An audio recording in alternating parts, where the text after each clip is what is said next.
What's up mga kaitik? Andito na naman ako sa Basakan.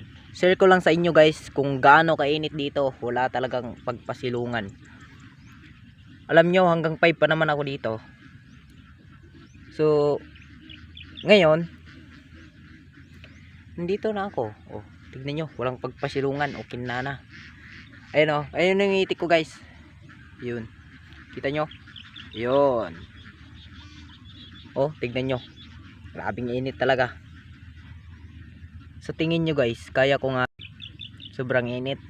Grabe talaga tong Kabakan. Sobrang init. Wala talagang mga puno. Oh, wala talaga. Halos basakan lahat. You know. Oh, wala pa talagang tubig yung pinagpasturan namin.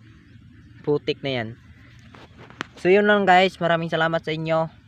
Please support YouTube channel. Yun lang. Thank you.